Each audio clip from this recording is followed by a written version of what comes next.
Hello students, कैसे हैं आप सब। आशा करती हूँ आप अच्छे होंगे और अच्छे से अपनी पढ़ाई कर रहे होंगे।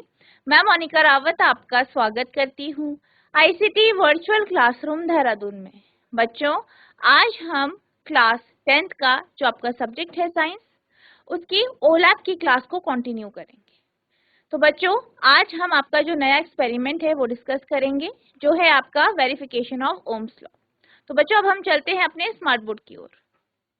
तो बच्चों, आज हम आपका नया एक्सपेरिमेंट जो है उसे स्टार्ट करने जा रहे हैं, जो है वेरिफिकेशन ऑफ ओम्स लॉ, यानी ओम के नियम को हम यहाँ पे सिद्ध करेंगे। सबसे पहले हम इसकी थ्योरी को समझ लेते हैं, ठीक है। यानी हम पहले एक्सपेरिमेंट के बारे में बात कर लेते हैं। About the experiment, measurement of resistance, यानी यहाँ पे हम क्या करने वाले हैं, रेजिस्टेंस को मेजर करने वाले हैं, जो प्रतिरोध है उसे मापने वाले हैं रेजिस्टेंस को। ऑब्जेक्टिव, अब सबसे पहले हम ऑब्जेक्टिव की बात करें, उद्देश्य की बात करें, to study the dependence of I on V, यानी हम क्या करने वाले हैं, धारा और विभव अंतर के बीच में जो संबंध है, या हम कह सकते हैं कि जो धारा है, धारा की निर्भरता विभव अंतर से कैसे है किसी भी रेजिस्टर के क्रॉस, उसको हम देखेंगे। साथ ही साथ हम क्या करेंगे, एंड डिटरमाइन इट्स रेजिस्टेंस, साथ ही साथ हम इसका रेजिस्टेंस यानी प्रतिरोध निकालें। Also plot a graph between V and I, और V और I के बीच में हमें ग्राफ भी प्लॉट करेंगे।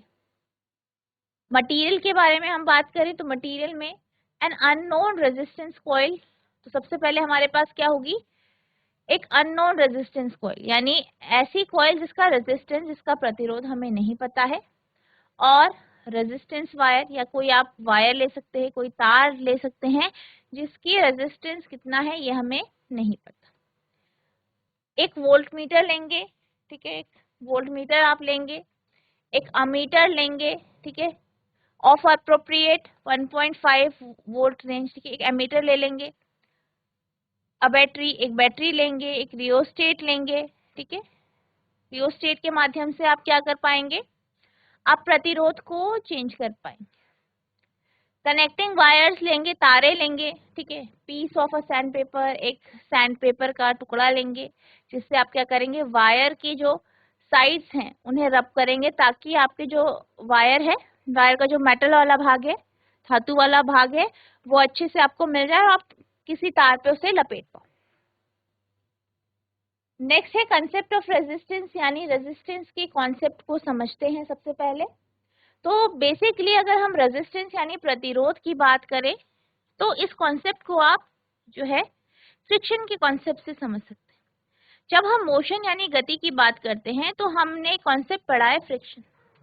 फ्रिक्शन क्या होता है, अगर हम बात करें फ्रिक्शन की तो आप जानते हैं कि जब भी कोई वस्तु या कोई भी ऑब्जेक्ट, कोई भी व्यक्ति गति करता है तो उसकी गति का अवरोध या उसको रोकने का कार्य, या उसके उस गति की विपरीत दिशा में जो कार्य करता है उसे हम क्या कहते हैं, फ्रिक्शन। उस बल को हम फ्रिक्शन यानी जो है घर्षण बल कहते हैं। इसी तरीके से क्या होता है, जब जो करंट है, जो धारा है, वो हमारे सर्किट से या परिपथ से फ्लो करती है, तो उसके फ्लो को, उसके प्रवाह को जो रिस्ट्रिक्ट करता है, उसके प्रवाह को जो रोकने की कोशिश करता है, वो आपका क्या होता है, रेजिस्टेंस। तो रेजिस्टेंस से हमें क्या पता चलता है, कोई भी आपके पास इक्विपमेंट है उसके रेजिस्टेंस से, चाहे वो तार है चाहे कुछ भी है, उसके रेजिस्टेंस से हमें ये पता चलता है कि उस तार की क्षमता कितनी है कि वो कितना करंट वो रोक सकती है, ठीक है, यानी उसे इजीली, करंट को वो इजीली फ्लो नहीं करने देती, ठीक है। तो रेजिस्टेंस क्या है, रेजिस्टेंस किसी भी जो भी कंपोनेंट है उनकी प्रॉपर्टी है, उनकी क्या है, विशेषता है, जिसके कारण वो करंट के यानी धारा के प्रवाह को रोकने की कोशिश करती है, या धारा के प्रवाह को रोकती है। Resistance is a property of a component which restricts the flow of electric current, यानी जो रेजिस्टेंस है, प्रतिरोध है, वो कंपोनेंट्स की, जो कंपोनेंट है उनकी क्या है, प्रॉपर्टी है, उनकी विशेषता है, जिसके कारण धारा का प्रवाह रुकता है या धारा का प्रवाह रोका जाता है। Energy is used up as voltage across the component derives the current through it and this energy appears as heat in the component। और क्या होता है कि जब हम बात करते हैं एनर्जी की, ठीक है, एनर्जी की, ऊर्जा की। बेसिकली हम विद्युत ऊर्जा की बात करते हैं। आप ये जानते हैं कि परिपथ होता है, परिपथ से हम बैटरी को कनेक्ट करते हैं और बैटरी क्या करता है, बैटरी या सेल जो है हमारा जो परिपथ है उसे इलेक्ट्रिकल एनर्जी यानी विद्युत ऊर्जा देता है। अब इस विद्युत ऊर्जा के कारण क्या होता है, इलेक्ट्रॉन फ्लो करते हैं, ठीक है, इलेक्ट्रॉन फ्लो करते हैं, उसके विपरीत दिशा में क्या होता है, करंट का फ्लो होता है। अब ये जो एनर्जी है ये बेसिकली करंट के फ्लो का कार्य करती है और इस एनर्जी के कारण ही जो है कोई भी जो भी कंपोनेंट है उसके अक्रॉस वोल्टेज ड्रॉप होता है, यानी वोल्टेज या विभव अंतर उत्पन्न होता है, जिस कारण क्या होता है, करंट फ्लो करता है, धारा फ्लो करती है। अब ये जो एनर्जी है, ठीक है, इसके कारण क्या हो रहा है, इलेक्ट्रॉन मूव कर रहे हैं। अब इन इलेक्ट्रॉनों के मोशन को या जो आपके धारा है बेसिकली, ठीक है, धारा की बात करें क्योंकि धारा क्या होती है, करंट जो होती है वो इलेक्ट्रॉन के मोशन के या इलेक्ट्रॉन की गति की विपरीत दिशा में प्रवाह करती है। तो इस जो ये धारा है, धारा को रोकने का कार्य जो करता है वो रेजिस्टेंस होता है, ठीक है, रेजिस्टेंस होता है। अब ये जो रेजिस्टेंस है इसके विपरीत इलेक्ट्रिकल एनर्जी कार्य करती है जिसके कारण क्या होता है, धारा का प्रवाह होता है। अब ये जो रेजिस्टेंस है इसी के कारण क्या होता है, आपके जो कंपोनेंट्स होते हैं, चाहे आपकी तार है, चाहे कोई भी कंपोनेंट है, चाहे बल्ब है, वो गर्म हो जाता है। आपने देखा होगा कि आप क्या करते हैं, अगर हम नॉर्मल बल्ब की बात करें, ठीक है, अगर आप उसे जला के रखते हैं, ठीक है, 1-1.5 घंटे तक हमने जलाया या 2 घंटे तक चलाया और फिर आपने उसे बंद कर दिया, फिर अगर आप उसे छूते हैं तो आपको गर्म महसूस होता है। क्यों? क्योंकि उसकी एनर्जी जो है वो रेजिस्टेंस के फ्लो को, जो रेजिस्टेंस आ रहा है, ठीक है, जो करंट के फ्लो को रोक रहा है, उसके अगेंस्ट कार्य करने में लग गई और वो एनर्जी आपको हीट की फॉर्म में यानी ऊष्मा के रूप में बल्ब में मिली। इसी तरीके से आपने देखा होगा जितने भी आपके इलेक्ट्रिकल कंपोनेंट्स होते हैं उनको आप देर तक चलाते हैं तो क्या होता है, वो गर्म हो जाते हैं। क्यों होते हैं? क्योंकि उन इक्विपमेंट्स में रेजिस्टेंस होता है, ठीक है, प्रतिरोध होता है और उस प्रतिरोध के अगेंस्ट जो है कार्य किया जाता है, उसमें एनर्जी लगती है, जिस कारण ये जो एनर्जी है वो हीट के फॉर्म में यानी ऊष्मा के रूप में हमें महसूस होती है, ठीक है। Resistance is measured in ohm. The symbol for ohm is an omega. अब अगर हम रेजिस्टेंस की बात करें, रेजिस्टेंस यानी जो प्रतिरोध होता है इसे हम ओम से मापते हैं। किसमें मापते हैं? ओम में, ठीक है। ओम इसकी क्या है? यूनिट है यानी मात्रक है, ठीक है। और इसका जो सिंबल है वो क्या है? ओमेगा। इसका सिंबल ओमेगा होता है और ये कुछ इस तरीके का होता है, आप देख सकते हैं, ये आपका सिंबल है, ठीक है। डिसएडवांटेज ऑफ रेजिस्टेंस, अगर आप बात करें कि जो रेजिस्टेंस है, जो प्रतिरोध है, इसके डिसएडवांटेजेस क्या है, ठीक है, इसकी डिसएडवांटेजेस की हम बात करते हैं। अब रेजिस्टेंस की अगर हम बात करें तो रेजिस्टेंस अच्छा भी हो सकता है, बुरा भी हो सकता है, अच्छा भी हो सकता है और बुरा भी हो सकता है, जैसे इसका कार्य है। अब क्या होता है, अगर हम क्या करते हैं, अगर हम जो है धारा को एक जगह से दूसरी जगह फ्लो कराते हैं तो जो रेजिस्टेंस है उसके वो क्या करता है, उसके कारण हमारी बहुत सारी जो एनर्जी है जिसके कारण हमारी इलेक्ट्रिसिटी यानी विद्युत धारा एक जगह से दूसरी जगह प्रवाहित हो रही है, तो इसके कारण क्या हो सकता है, इसके कारण जो है रेजिस्टेंस के कारण हमारी काफी ज्यादा एनर्जी जो है वेस्ट हो सकती है इस प्रतिरोध के अगेंस्ट कार्य करने के लिए, जो कि हमें हीट के फॉर्म में दिखती है, ठीक है। तो यानी अगर हम बात करें प्रतिरोध की, तो प्रतिरोध के कारण क्या हो रहा है, हमारी जो कुछ विद्युत ऊर्जा है वो लॉस्ट हो रही है, वो खत्म हो रही है, वो व्यर्थ में जा रही है, उसका कोई उपयोग नहीं हो रहा है, ठीक। अब इसी तरीके से अगर हम रेजिस्टेंस की बात करें तो कहीं कहीं जो है इसका बहुत उपयोग होता है, जैसे कि आपके इलेक्ट्रिक हीटर, ठीक है, इलेक्ट्रिक हीटर्स में हम ऐसे पदार्थ का या ऐसे जो आपके पदार्थ है, धातु है, उसका उपयोग करते हैं जो कि हीट काफी अच्छी एमिट करे यानी ऊष्मा उत्सर्जित करे। तो यहाँ पे हम जिस प्रकार की जो जैसे आपकी नाइक्रोम की वायर होती है, इनका हम उपयोग करते हैं और इनका क्या होता है, रेजिस्टेंस बहुत हाई होता है, ठीक है। रेजिस्टेंस हाई होता है तो ये हीट काफी एमिट करती है, ऊष्मा काफी उत्सर्जित करती है। अब हीटर का काम भी आप जानते हैं कि कमरे को गर्म करना है, तो नाइक्रोम वायर की रेजिस्टेंस ज्यादा होगी तो वो हीट एमिट करेगी, जिस कारण आपका जो कमरा है वो गर्म रहे। ठीक है, तो बेसिकली इसका यहाँ पे क्या है, एक पॉजिटिव जो है इसका या एडवांटेज जो है वो है। ठीक है,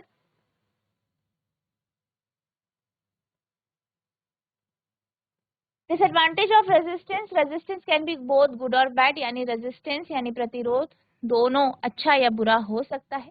if we are trying to transmit electricity from one place to another through a conductor, resistance is desirable in the conductor, यानी जब आप क्या करते हैं, जब आप करंट को या धारा को एक जगह से दूसरी जगह पहुंचाते हैं तो यहाँ पे आपको रेजिस्टेंस मिलता ही है, यानी रेजिस्टेंस होता ही है, प्रतिरोध होता ही है। Resistance causes some of the electrical energy to turn into heat, so some electrical energy is lost along the way.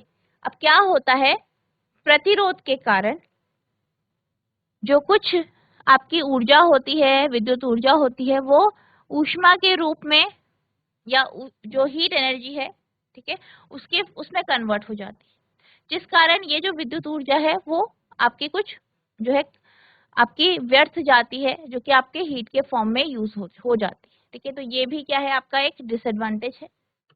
Advantage of resistance, अब आप बात करते हैं कि इसके फायदे क्या हैं, यानी रेजिस्टेंस के फायदे क्या हैं। However, it is resistance that allows us to use electricity for heat and light. अब अगर हम बात करें रेजिस्टेंस की, तो रेजिस्टेंस के कारण ही हम जो है विद्युत ऊर्जा का उपयोग हीट और लाइट के रूप में कर पाते हैं। The heat that is generated from the electrical heater, the heat that is generated from the electrical heater or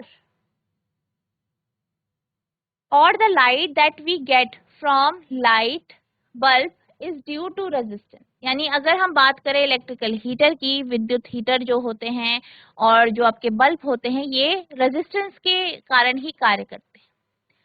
यहाँ पे क्या होता है, जो आपका रेजिस्टेंस होता है, इसी जो आपकी वायर होती है, ठीक है, तारे होती है, जैसे फिलामेंट होता है, आपका बल्ब का फिलामेंट हो गया, ठीक है, आपका जो हीटर है उसका जो एलिमेंट हो गया, ये ऐसी तारों का या ऐसी पदार्थ का बना होता है जिनका रेजिस्टेंस ज्यादा होता है।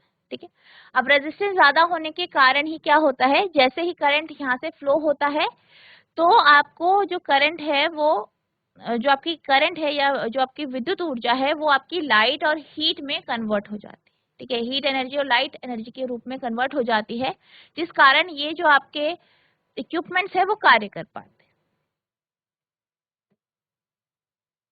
इन a light bulb the electricity flow through the filament, यानी एक विद्युत बल्ब में क्या होता है, जो धारा होती है वो फिलामेंट से पास होती है, और the tiny wire inside the bulb causes them to glow white. या फिर अगर हम बात करें एक जो बल्ब होते हैं, बल्ब में जो तारे होती हैं यानी जो फिलामेंट होते हैं, वो जो है ग्लो कर पाते हैं, सफेद रंग देते हैं, वो किस कारण होता है, वो रेजिस्टेंस के कारण ही होता है। If all the oxygen were not removed from the inside the bulb, the wire would bulb burn up. अगर आप क्या करते हैं, अगर आप बल्ब से जो है ऑक्सीजन ना निकाले तो ये आपकी बर्न पूरी की पूरी, अगर आप ऑक्सीजन को हटाएं ना तो ये आपकी बर्न हो जाती है। अब हम बात करते हैं रेजिस्टर कनेक्टेड इन सीरीज, यानी पार्श्वक्रम में प्रतिरोधों का संयोजन। तो जैसे कि आप यहाँ फिगर में देख सकते हैं, ये क्या है, आपका एक सर्किट है, परिपथ है, ये आपके तीन रेजिस्टेंस है, एक 2.5 किलो ओम का है, एक 1 किलो ओम का है, एक 3 किलो ओम का है, और यहाँ पे आपकी बैटरी लगाई। अब यहाँ पे आप एक चीज देख सकते हैं कि ये बैटरी है, बैटरी का ये नेगेटिव टर्मिनल है, ये पॉजिटिव टर्मिनल है। बैटरी का पॉजिटिव टर्मिनल यहाँ रेजिस्टेंस के एक टर्मिनल से जोड़ा गया है। अब ये जो दूसरा टर्मिनल है ये दूसरे रेजिस्टेंस के पहले टर्मिनल से जोड़ा है। ठीक है, जो दूसरा टर्मिनल है दूसरे रेजिस्टेंस का, उसको तीसरे रेजिस्टेंस के पहले टर्मिनल से जोड़ा है, और तीसरे रेजिस्टेंस का जो दूसरा टर्मिनल है उसे हमने बैटरी के नेगेटिव टर्मिनल से जोड़ा है। तो यहाँ पे आप देख सकते हैं, यहाँ पे जो अरेंजमेंट हुआ है उसमें पहले रेजिस्टर का दूसरा टर्मिनल दूसरे रेजिस्टेंस के पहले टर्मिनल से जोड़ा है, दूसरे रेजिस्टेंस का दूसरा टर्मिनल तीसरे रेजिस्टेंस के पहले टर्मिनल से जोड़ा है। तो आप देख सकते हैं कि किस तरीके से ये जुड़ा। अब ये जो कनेक्शन है इसको हम क्या कहते हैं, सीरीज कनेक्शन। ठीक है, जो ये संयोजन है वो कैसा है, सीरीज में है, यानी पार्श्वक्रम में संयोजन। When the resistors are connected in series, their combined resistance is equal to individual resistance added together. अब अगर हम बात करें इस प्रकार का जो कॉम्बिनेशन होता है, इसमें अगर हम इस सर्किट के टोटल रेजिस्टेंस की बात करें यानी कुल प्रतिरोध की बात करें, तो कुल प्रतिरोध क्या होता है, इन तीनों को हम क्या कर देते हैं, ऐड कर देते हैं। ठीक है, तो अगर हम इन तीनों रेजिस्टर्स को डायरेक्टली ऐड कर दें तो हमारे पास जो रेजिस्टेंस या प्रतिरोध आएगा वो इस कॉम्बिनेशन का रेजिस्टेंस होगा। For example, if resistor R1 and R2 are connected in series, their combination is R, given by combined resistance in series R equals to R1 plus R2. तो R equals to R1 और R1 plus R2 क्या है, पार्श्व क्रम में संयोजित प्रतिरोध का कुल प्रतिरोध। नेक्स्ट है रेजिस्टर्स इन पैरेलल, यानी जब रेजिस्टर्स को प्रतिरोधों को समानांतर रूप से जोड़ा जाता है। तो यहाँ पे क्या होता है, जैसे आप यहाँ फिगर में देख सकते हैं, ये तीन रेजिस्टेंस है, प्रतिरोध है, इन्हें आपस में जोड़ा गया। आप यहाँ पे एक चीज ऑब्जर्व कर सकते हैं कि जो रेजिस्टर का पहला टर्मिनल है, तीनों रेजिस्टर का उन्हें आपस में जोड़ा गया। इसी तरीके से रेजिस्टर का जो दूसरा टर्मिनल है उन्हें भी आपस में जोड़ा गया है। तो इस तरीके से आपका जो है पैरेलल कॉम्बिनेशन यानी जो समानांतर संयोजन है वो बनता है। अब इसके अगर हम टोटल रेजिस्टेंस की बात करें तो उसका जो टोटल रेजिस्टेंस होता है वो कुछ इस तरीके से होता है। When the resistors are connected in parallel, their combined resistance is less than any of the individual resistance. यानी अगर हम क्या करते हैं, अगर हम प्रतिरोधों को आपस में समानांतर रूप से संयोजित करते हैं तो जिसका कुल प्रतिरोध होता है वो हर एक प्रतिरोध से काफी कम होता है। This is a special equation for the combined resistance of two resistor R1 and R2. अब यहाँ पे आपके पास एक जो है एक इक्वेशन दी है, फॉर्मूला दिया है जो कि इस टोटल रेजिस्टेंस को बताता है। ठीक है, तो यहाँ पे आपका फॉर्मूला है R टोटल यानी कुल प्रतिरोध बराबर 1/1/R1 प्लस 1/R2। ठीक है, तो ये आपका क्या हो गया, R टोटल हो गया यानी कुल प्रतिरोध। अब हम बात करते हैं कि हम रेजिस्टर्स की जो वैल्यू है उन्हें किस प्रकार से रीड कर सकते हैं। यानी आपके पास कोई प्रतिरोध है, उसमें आप देख सकते हैं कलर बैंड्स बने हैं, सब में आप देख सकते हैं। ठीक है, आपने देखा होगा कलर बैंड बने होते हैं कुछ इस तरीके से। ये जो कलर बैंड होते हैं ये ऐसे ही नहीं होते, इनके माध्यम से आप ये बता सकते हैं कि इस रेजिस्टर का प्रतिरोध कितना है। तो अब हम बात करेंगे कि आप रेजिस्टर का रेजिस्टेंस कैसे निकालेंगे। तो अब हम बात करते हैं कि आप किस प्रकार से किसी रेजिस्टर का रेजिस्टेंस निकालेंगे। ठीक है, The resistance of the resistor is indicated using color coded bands in on the body of the resistor. अगर हम बात करें रेजिस्टर की तो रेजिस्टर की बॉडी में क्या होते हैं, कलर बैंड्स होते हैं और इन्हीं के अकॉर्डिंग जो है आप इसका रेजिस्टेंस निकाल सकते हैं। The first three color band indicate value of resistor in ohm. यानी जो पहले तीन आपके बैंड होते हैं ये जो है आपको जो है रेजिस्टर का जो रेजिस्टेंस है वो ओम में दर्शाते हैं। The first band tell us first digit, पहले बैंड से आपको पहले डिजिट का पता चलता है। Second band tell us second digit, दूसरे बैंड से आपको दूसरी डिजिट का पता चलता है। And the third band tell us the number of zeros, यानी आपका जो थर्ड बैंड है ये जीरो के नंबर को बताता है। अब आप यहाँ पे देख सकते हैं फिगर में, यहाँ पे आपके पास रजिस्टर है जिसकी 4 बैंड आपको दिखाई गई है। पहले डिजिट आप यहाँ से निकालेंगे, दूसरी यहाँ से, तीसरा आपका मल्टीप्लायर होगा यानी 0 की नंबर और प्लस ये आपका मल्टीप्लायर जो परसेंटेज में हो। अब इसके लिए हम एक जो है यहाँ पे हम एक उदाहरण ले लेते हैं। अब देखिए यहाँ पे पहला बैंड कैसा है, पीला है। तो आपका फर्स्ट डिजिट क्या हो जाएगा 4। दूसरा बैंड कैसा है आपका, आप देख सकते हैं बैंगनी है यानी 7, यानी 4 7 हो जाएगा। तीसरा आपका ऑरेंज है यानी 4 7, आपका पीछे आ जाएगा 000, 3 0 आ जाएंगे। ठीक है, ये आपको ऑरेंज है नारंगी है तो यहाँ 000 यानी 4 7 000 ओम। ठीक है, तो ये 4 7 000 ओम, या आप कह सकते हैं, आप क्या कह सकते हैं 47 किलो ओम। तो ये इसका क्या आ जाएगा रेजिस्टेंस आ जाएगा। यहाँ पे आपके पास एग्जाम्पल भी दिया है। मान लीजिए पहला बैंड क्या है, ग्रीन है, ग्रीन बैंड कौन सा नंबर है 5। सेकंड ब्लू है, ब्लू यानी 6, यानी 5 और 6 56 हो गया।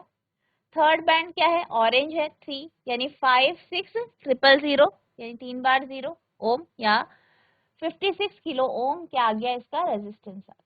अब हम बात करते हैं ओम्स लॉ की, यानी ओम के नियम की। तो ओम का नियम जैसे कि आप जानते हैं कि जब हम बात करते हैं ओम के नियम की, तो हम क्या कहते हैं कि एक कंडक्टर है, एक चालक है, जिससे क्या हो रहा है धारा प्रवाहित हो। तो जितनी धारा उससे प्रवाहित होगी वो धारा जो है समानुपाती होगी या डायरेक्टली प्रोपोर्शनल होगी वोल्टेज के, यानी वोल्टेज जो उस कंडक्टर के अक्रॉस ड्रॉप होगा वो किसके डायरेक्टली प्रोपोर्शनल होगा, करंट के यानी धारा के। ठीक है, अब जब हम प्रोपोर्शनैलिटी के साइन को हटा देते हैं तो उसकी जगह हमारे पास क्या आ जाता है आर। आर यानी रेजिस्टेंस यानी प्रतिरोध, यानी हमारे कंडक्टर का प्रतिरोध।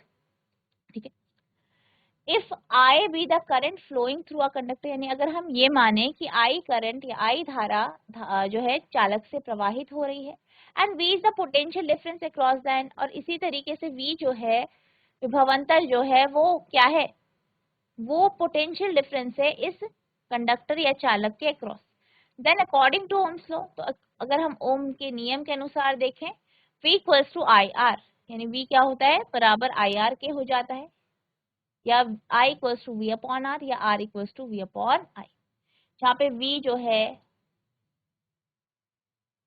करंट है, सॉरी V जो है आपका पोटेंशियल डिफरेंस है, I करंट है एम्पियर्स में, और R क्या है रेजिस्टेंस है ओम्स में, और V क्या है वोल्ट में आपकी वोल्टेज यानी पोटेंशियल डिफरेंस।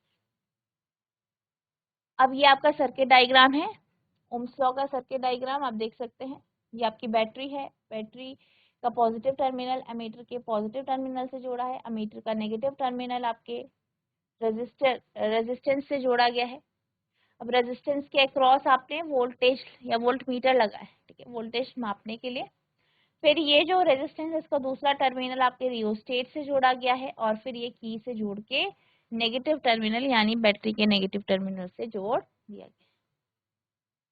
अब हम बात करते हैं ग्राफ की। ठीक है, तो ग्राफ कैसा प्लॉट होगा इसका, इसका ग्राफ जो होगा वो वी ग्राफ होगा कुछ इस तरीके का, और ये एक स्ट्रेट लाइन ग्राफ होगा। क्योंकि आपने क्या पढ़ा है, आपने ये कहा है कि जितनी धारा कंडक्टर से प्रवाहित होगी उसके समानुपाती होगा उसके अक्रॉस वोल्टेज, यानी जो वोल्टेज है वो करंट के ऊपर डिपेंड कर रहा है। इस कारण इसका जो ग्राफ होगा वो एक स्ट्रेट लाइन ग्राफ होगा कुछ इस तरीके से। और अगर आप इसका स्लोप निकालेंगे तो आपका जो स्लोप आएगा वो आपको रेजिस्टेंस देगा। ठीक है, यानी प्रतिरोध। If we plot voltage on the x-axis of a graph and current on the y-axis of the graph, we will get a straight line. The gradient of the straight line graph is related to the resistance of the conductor. यानी अगर हम x अक्ष पे voltage को plot करें और y में current यानी धारा को प्लॉट करें, तो हमारे पास एक स्ट्रेट लाइन यानी सीधी रेखा वाला ग्राफ होगा, और इस जो रेखा है इसका जो ग्रेडियंट होगा वही जो है कंडक्टर का यानी चालक का जो है प्रतिरोध दर्शाएगा। अब आप इसे नोट करें। अब हम चलते हैं इसके प्रोसीजर की ओर। तो यहाँ पे हम देखेंगे कि आप इस एक्सपेरिमेंट को किस तरीके से परफॉर्म करेंगे, ये हम डिस्कस करेंगे। सबसे पहले हम रियल लैब की बात कर देते हैं, यानी जो आपकी वास्तविक लैब है उसमें आप किस तरीके से परफॉर्म करेंगे। मटेरियल रिक्वायर, यानी आपको किस किस सामग्री की आवश्यकता है। अ रेजिस्टर ऑफ अबाउट 5 ओम, यानी एक रेजिस्टर चाहिए जिसका जो प्रतिरोध है वो 5 ओम है। एक अमीटर चाहिए जिसकी रेंज 0 से 3 एम्पेयर है। एक वोल्ट मीटर चाहिए जिसका रेंज जो है 0 से 10 वोल्ट है। 4 आपको ड्राई सेल चाहिए 1.5 वोल्ट के, और हर किसी से आपका जो है सेल होल्डर जुड़ा होना चाहिए। इसके अलावा आप बैटरी एलिमिनेटर का यूज कर सकते हैं, ठीक है। एक प्लग की का आप यूज करेंगे, एक कनेक्टिंग वायर्स हैं यानी तारें आप लेंगे, और एक सैंड पेपर का टुकड़ा। सबसे पहले प्रिकॉशंस की बात कर लेते हैं, क्या क्या सावधानियां आपको बरतनी है। All the electrical connection must be neat and clean, यानी सारे के सारे जो कनेक्शन हैं वो बिल्कुल सही होने चाहिए, बिल्कुल अच्छे से करने चाहिए। आपको बिल्कुल सैंड पेपर का यूज करके जो है उनकी जो तार है, ठीक है, तार को बिल्कुल अच्छे से घिस के, ठीक है, ताकि आपकी जो प्लास्टिक की कोटिंग है वो हट जाए और आपका जो मेटल है वो आपको दिखे, और उसको अच्छे से आपको आपस में लपेटना है, ठीक है। तारों को आप आपस में लपेटेंगे या आप अमीटर, वोल्ट मीटर, रजिस्टर से इन्हें कनेक्ट करेंगे तो बिल्कुल अच्छे से इनको कनेक्ट करना है, जोड़ना है, ताकि आपके जो है जो आपका अपरेटस है वो वर्क करे, काम करे, और आपकी रीडिंग्स बिल्कुल ठीक। नेक्स्ट है volt meter and ammeter must be of proper range, यानी वोल्ट मीटर और अमीटर जो है उनकी रेंज भी ठीक होनी चाहिए, ठीक है। नेक्स्ट है the key should be inserted only while taking readings, यानी की को आपको तभी इंसर्ट करना है जब आप रीडिंग लें, यानी आपको ऐसे नहीं कि बिल्कुल ऑन करके रखना है, ठीक है। इससे क्या होगा, आपकी जो बैटरी है वो खत्म हो सकती है, इसलिए आपको जब आपको रीडिंग लेनी है उसी टाइम आपको जो है की को ऑन करना है। फिर अब हम बात करते हैं सर्किट डायग्राम की। तो ये आपका क्या है, सर्किट डायग्राम है, ठीक है। आप देख सकते हैं ये बैटरी है, बैटरी का पॉजिटिव टर्मिनल अमीटर के पॉजिटिव टर्मिनल से जोड़ा गया है, अमीटर का नेगेटिव टर्मिनल जो है रजिस्टर से जोड़ा गया है, रजिस्टर को हमने रियोस्टेट से जोड़ा है, और रियोस्टेट को हमने की से जोड़ा है, और की को हमने बैटरी के नेगेटिव टर्मिनल से जोड़ा। ये जो आपका रजिस्टर है इसको इसके क्रॉस हमने एक वोल्ट मीटर को जोड़ा, तो आपका कनेक्शन कुछ इस तरीके से होंगे। अब हम बात करते हैं प्रोसीजर की कि किस तरीके से आप इसे परफॉर्म करेंगे। Draw the circuit diagram as shown above, सबसे पहले आपको सर्किट डायग्राम बनाना है जैसे कि आपको यहाँ पे दिखाया गया है। Arrange the apparatus as per the circuit, और आपको इस सर्किट के अनुसार ही apparatus को कनेक्ट करना है प्रॉपरली, ठीक है। Clean the ends of connecting wire with sand paper and make them shiny. अब आपको क्या करना है, जो आपकी तारें हैं उनको जो है अच्छे से आपको सैंड पेपर से रगड़ना है, उसकी जो साइड है उसकी सिरे जो है, ताकि आपको मेटल दिखाई दे। Make the connection as per circuit, circuit के अनुसार, परिपथ के अनुसार आपको कनेक्शन करने हैं, और connection must be neat and tight. Take care to connect the ammeter and voltmeter with their correct polarity, यानी positive to positive, negative to negative. यानी आपको क्या करना है, आपको जो है बिल्कुल ध्यान पूर्वक अमीटर और वोल्ट मीटर को कनेक्ट करना है। आपको अमीटर और वोल्ट मीटर के जो टर्मिनल्स है उनको ढंग से देखना है, और नेगेटिव टर्मिनल को नेगेटिव टर्मिनल के साथ ही जोड़ना है, और पॉजिटिव टर्मिनल को पॉजिटिव टर्मिनल के साथ ही जोड़ना है। Determine the zero error and least count of ammeter and volt meter and record them. आपको क्या करना है, अमीटर और वोल्ट मीटर का जो जीरो एरर है उसको रिकॉर्ड करना है। Adjust the rheostat to pass a low current, rheostat को एडजस्ट करना है ताकि कम करंट फ्लो हो। Insert the key K and slide the rheostat contact to see whether the ammeter and voltmeter are showing deflections properly. आपको क्या करना है, की को इंसर्ट करना है और रियोस्टेट को स्लाइड करना है, ताकि आपको ये पता चल जाए कि जो आपके अमीटर और वोल्ट मीटर है वो ढंग से कार्य कर रहे हैं या नहीं। Adjust the rheostat to get small deflection in ammeter and voltmeter. आपको रियोस्टेट को इस तरीके से एडजस्ट करना है ताकि अमीटर और वोल्टमीटर में आपको थोड़ा थोड़ा डिफ्लेक्शन दिखाई दे। Record the readings of the meter and voltmeter, यानी अमीटर और वोल्टमीटर की रीडिंग को आपको रिकॉर्ड करना है। Take at least 6 set of reading by adjusting the rheostat gradually. आपको कम से कम 6 सेट लेना है रीडिंग के, ठीक है, रियोस्टेट को एडजस्ट करके। Plot a graph V along x axis and I along y axis. आपको ग्राफ को प्लॉट करना है जिसमें x एक्सिस के लॉन्ग आप V यानी वोल्टेज रखेंगे और y एक्सिस के लॉन्ग I यानी current. The graph will be a straight line, graph क्या होगा, एक सीधी रेखा होगी विच वेरीफाई ओम्स लॉ, जो कि ओम्स लॉ को verify. Determine the slope of VI graph, the reciprocal of the slope give resistance of the wire. आप क्या करेंगे, वीआई ग्राफ का स्लोप निकालेंगे, ठीक है। अब इस तरीके से आप इसे परफॉर्म करेंगे। तो बच्चों आज हमने जो है verification of Ohm's law experiment को स्टार्ट किया, जिसमें हमने इसकी थ्योरी डिस्कस की, साथ ही साथ हमने क्या किया, हमने इसका प्रोसीजर भी डिस्कस किया। इस प्रोसीजर को हम नेक्स्ट लेक्चर में कंटिन्यू करेंगे, साथ ही साथ सिमुलेटर के माध्यम से इस एक्सपेरिमेंट को परफॉर्म करेंगे। तो बच्चों आपको क्या करना है, इसको रीड करना है, ठीक है। अगर आपको किसी भी प्रकार की कोई भी प्रॉब्लम होती है आप नेक्स्ट लेक्चर में पूछ सकते हैं। तो बच्चों आज के लिए बस इतना ही, मिलते हैं अब नेक्स्ट सेशन में, तब तक के लिए thank you and have a nice day.